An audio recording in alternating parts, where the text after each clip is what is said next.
The hottest place to live from the 2nd century BC through the 2nd century AD was no doubt ancient Rome. Though like any major city, it wasn't always sunshine and rainbows. Sometimes it was insanely loud streets and using something called a communal sponge to wipe your bum with. Today we're looking at what was life like in ancient Rome during the Golden Age. But before we dive into the glamorous life of the Romans, be sure to click and subscribe to never miss out on a weird history deep dive.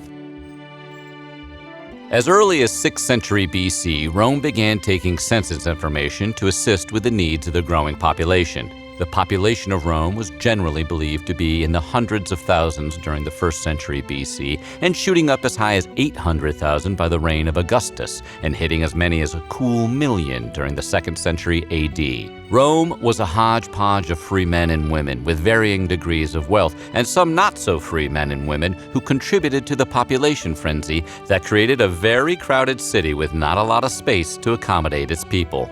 Housing was extremely limited with a population of this size, so the city developed insulae, or tenements. Insulae consisted of numerous apartments alongside businesses and shops with large numbers of people living in close confines. They were several stories high, poorly built, and home to a variety of income levels, both poor and only kind of poor. They were also susceptible to being on fire, collapse, and aided in the spread of disease. An alternative to the ever-appealing dorm room coffin-like insulae was a single-family home known as the Domus. The Domus was appealing to the wealthier Roman resident, and the richer the Roman, the bigger the Domus. Domus featured 1 or 2 stories with reception halls, living rooms or atria, several bedrooms, dining rooms, a kitchen, and bathroom-adjoined outdoor spaces for relaxing. Larger houses might contain several bathrooms and even private baths. Doing your business in private wasn't a guarantee in ancient Rome. A domus in Rome was smaller than most houses in other cities due to the tight topography and space of the city during the Roman Empire. The locations of domus in Rome are difficult to pin down, but it's presumed they were located outside the danger of a rising Tiber River and close to places of imperial importance. Domus could span an entire city block, and unlike the poorly constructed hobo shanties of the very safe-sounding insulae, were standalone structures that didn't face crowded Roman streets directly.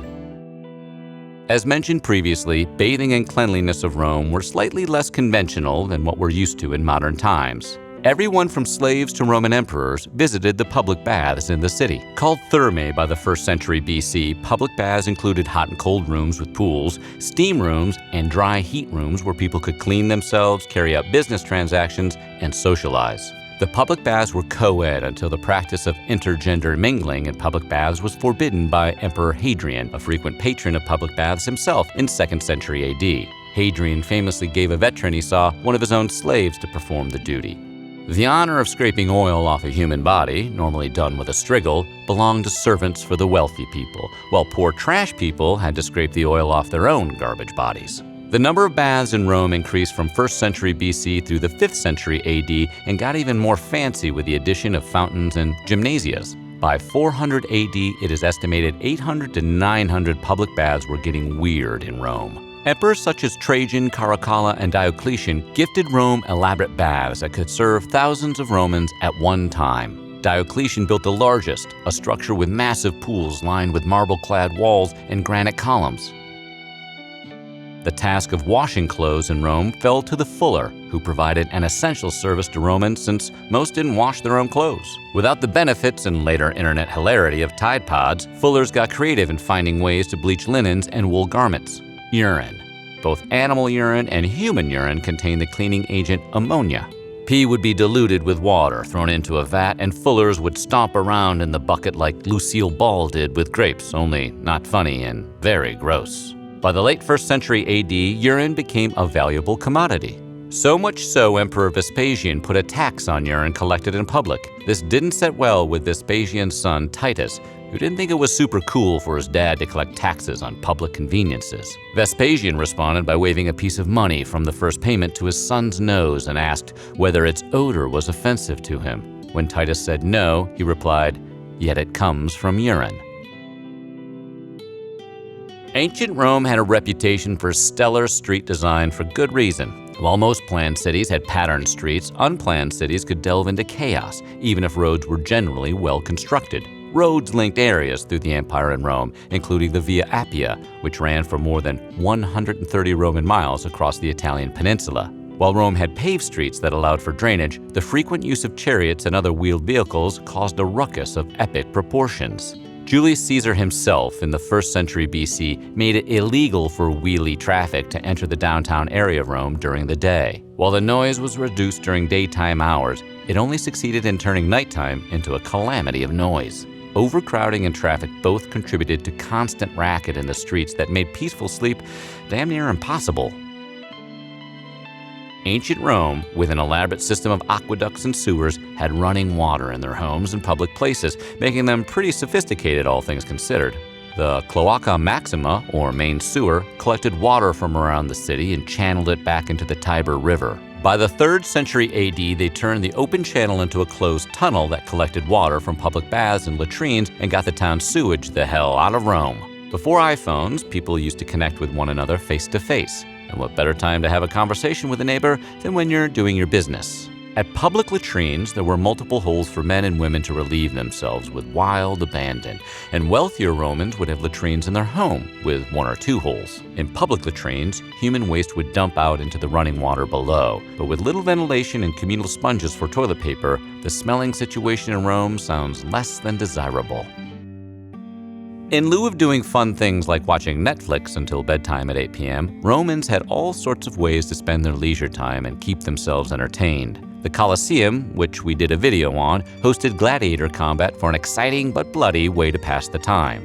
Rome was home to theaters of varying sizes that were often modeled after Greek buildings, with tiered seating and awnings to block out the weather conditions. Smaller theaters existed during this time period, but were mostly for musical performances, with larger theaters being reserved for stage productions. Not everyone thought it was okay to have fun, though. Roman satirist Juvenal made the petty observation that the citizens of Rome only cared about bread and circuses, losing sight of their role in politics in exchange for food and fun, an inalienable human right that is still practiced today by most people. Before it became a big deal for wealthy B-list celebrities to buy their children's way into fancy colleges, the Romans were trailblazing the premise of wealthier people receiving a better education than their poor counterparts. There were no public schools in Rome, and kids received most of their basic instruction from their parents before being sent to a teacher or tutor to finish the job. The father would teach his son how to read and write and do physical, manly stuff, while the women were tasked with training their daughters on how to get married. Lesson plans from teachers and tutors were determined by the amount of money parents were contributing to their education. Wealthy Romans snatched up the best tutors or employed literate trained slaves to educate their children. Other occasions saw the rich kids sent off to school with a pedagogue in tow, somebody who carried the young students' books, escorted them to classes, and made sure the children behaved themselves. Poorer Romans, meanwhile, could skip formal education altogether and go into the family trade. Education was also based on gender, with males studying logic, literature, and philosophy, and the women were taught how to read and write, and that's it. Women didn't need a lot of formal education in Rome because women weren't expected to do a lot. The role of a woman in Rome was determined by her social status, wealth, location, and the auspices of her male guardian, be it her father, husband, brother, or even her son.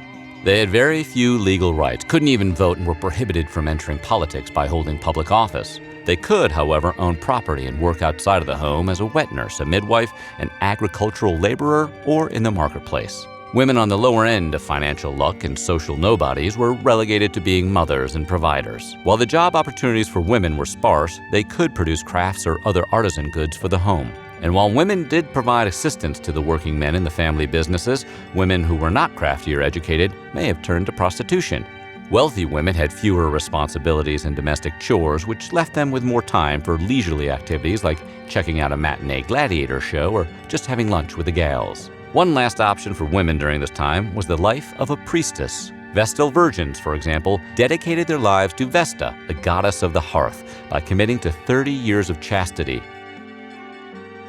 Ancient Rome loved their religions. There were temples to gods within the Roman pantheon throughout the city that acted as links between human existence and divine presence. The temple of Mars Ultor was built to honor Augustus and his military success with the assistance of Mars himself. Temples honoring Venus and Jupiter served as political and religious centers, with Jupiter going through several restorations in the first centuries due to its importance within the Roman state religion. Household gods called Pane oversaw the kitchen and home, making it a safe and abundant space. Other house gods, Lares, were ancestral spirits who were worshipped all day, every day, with additional offerings sprinkled throughout the year to keep things copacetic with the ancestral spirit community. Both Lares and Pane were tethered to the family and moved along with them if they should relocate homes. The presence of Pane and Lares in everyday life brought cult worship of gods like Bacchus and Isis. The most important cult, however, was the cult we met along the way, the imperial cult. Many emperors were worshipped as deities, which strengthened their ties to the Roman pantheon and earned them a coveted spot amongst the Pane and Lares in the daily worship cycle of a Roman citizen. With the establishment of tribunes in the 5th century BC, the plebeian class earned a voice within the Roman political system. The wealthy class maintained control of the Roman Senate, but with increasing pressure from farmers, servicemen, and a growing population of immigrants, the concept of citizen was expanded through the 2nd century BC. Tribunes like Tiberius and Gaius Gracchi demonstrated the role citizens could play in their government. In addition to their 2nd century BC agrarian reforms, they called for all of Rome's allies in Italy to become citizens. This never came into fruition, however, as Roman citizens feared what the outcome would mean for their own livelihoods. Gaining citizenship in Rome did come with the right to exercise your civic duty to go to the polls and cast your vote. Citizens would also register for the census every 5 years, reporting possessions, property, and current number of human beings in the family. All the Roman government insisted back as a citizen of Rome was loyalty and service to the state. The male head of the house was in charge of everything from business matters to property exchanges to arranging marriages for their daughters. The father of the family controlled every aspect of their child's life, even selling them into servitude, disowning them, or straight up murdering them depending on the circumstances. The paterfamilias did consult with the lady of the house, or the materfamilias, who was most likely his wife, but not in all circumstances. When a daughter was married off, the authority over her was transitioned from the father to the husband. If a man had no son, he could adopt one, many times choosing to take in a nephew or distant family relative to serve as his heir. The male head of a household also led the family in faith, serving a religious role by overseeing the rites practiced to Lares, Pane, and other deities worshipped in the home.